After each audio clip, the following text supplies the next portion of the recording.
तो दोस्तों ये हैं भीगे हुए चने जिनको हमने रात भर भिगो लिया था। अब इनसे हम दो आइटम बनाएंगे। बारिश का मौसम है, आइटम कुछ ऐसे रहेंगे कि स्नैक्स के तौर पर हम खा ले।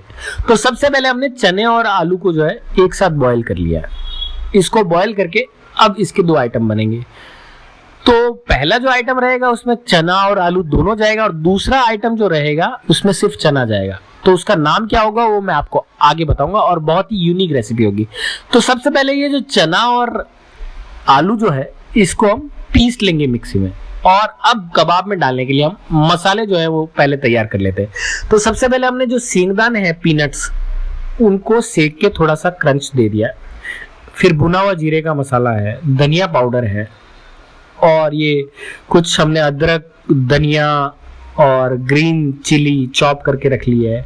कुछ आमचूर पाउडर है, हींग है और थोड़ा सा पुदीना है सूखा हुआ, ना है तो भी आप छोड़ सकते हैं। फिर थोड़ा सा काला नमक है वो ले लेते हैं। इतनी सारी चीजें आपको लेनी है कबाब बनाने के लिए। तो ये हम कबाब जो बनाएंगे ना वो एकदम लखनऊ स्टाइल का बनेगा, गिलौटी वाला। तो ये गिलौटी वाला एकदम वेजिटेरियन शुद्ध शाकाहारी कबाब बनाएंगे जो कि आपके मुंह में जाते ही गल जाएगा, ये अपनी गारंटी। लेकिन बनना ऐसा ही चाहिए जैसा मैं दिखा रहा हूं। तो कैसे बनेगा इसके लिए आपको पूरा वीडियो देखना है, ठीक है। तो अब हमने पैन ले लिया है, पैन में तेल डाल दिया, इसको हम शैलो फ्राई करेंगे। ओके, डीप फ्राई नहीं करना है। डीप फ्राई करोगे तो क्या होता है उसमें वैसा क्रंच आ जाता है जो गिलौटी वाला आपको टेस्ट नहीं देगा। अच्छा, ये जो हमने पेस्ट बनाया है चने और आलू का, तो ये हाथ से बनने वाला नहीं है। तो इसको हमने चम्मच से उठाया है और आइसक्रीम का जिस तरह से स्कूप तैयार करते हैं वैसे आप देखिए कैसे करना है। ऐसे करके फिर आप इसको तवे के सरफेस पे रख देंगे। अब नीचे से जब ये हल्का हल्का पकने लगे तब आप उसको ऊपर से दबा लेंगे। अब यहाँ पे एक बात आपको मैं बता देता हूँ, आपको गैस की आंच एकदम धीमी रखनी है। सारा काम धीमी आंच पे होना चाहिए, ठीक है, वरना सरफेस से ये सब कुछ जल जाएगा और आप बोलेंगे कि क्या खराब बनाता है भाई मैं नहीं खराब बनाता हूँ, मैं आपको जो बताता हूँ आप उसको सुनते रहो।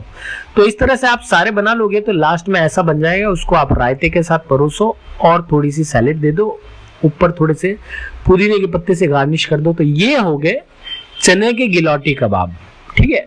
अब मैंने आपसे प्रॉमिस किया था कि मैं एक और रेसिपी बनाऊंगा, वो सिर्फ चने से बनेगी। तो उसका कनेक्शन थोड़ा है चाइना से। अब चना है उसका चाइना से कैसे कनेक्शन हो सकता है, तो आप इस रेसिपी को देखिए। हम इसमें डालेंगे थोड़ा सा तेल। तेल आप हमेशा जब पैन गर्म हो जाए तभी डालें। तो तेल हमने डाल दिया है ढेर सारा।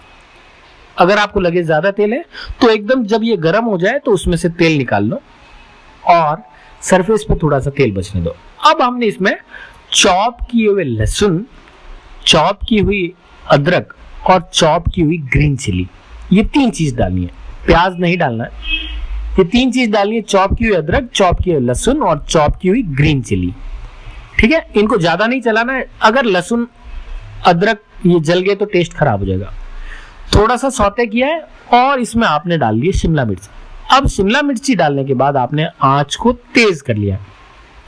तो जैसे कबाब थे वो हमने एकदम धीमी आंच पे बनाए थे, इसको अब हम जो है तेज आंच पे बनाएंगे। तो हमने इसमें उबले हुए अपने चने भी डाल लिए। अब आप इसको सौते कर लो। सौते करने के बाद अब हम इसमें चाइनीज ट्विस्ट देंगे। तो इसके लिए हमने पहले स्लरी तैयार की है।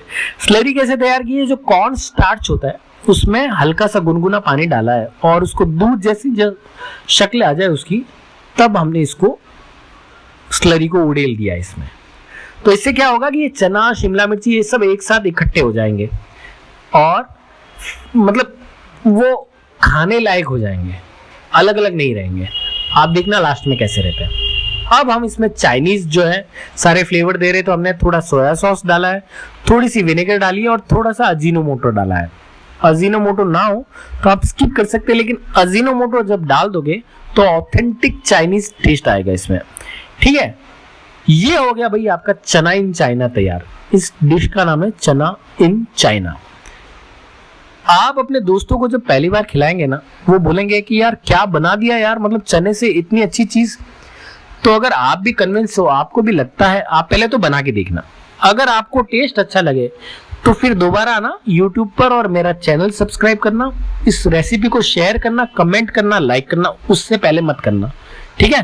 तो आप इसको ट्राई जरूर करना, क्योंकि बाहर हो रही है बारिश, बारिश का मौसम है और उसमें ये स्नैक जो है सबसे परफेक्ट है और ये नई रेसिपी है आपके लिए, ऐसा मैं समझता हूं।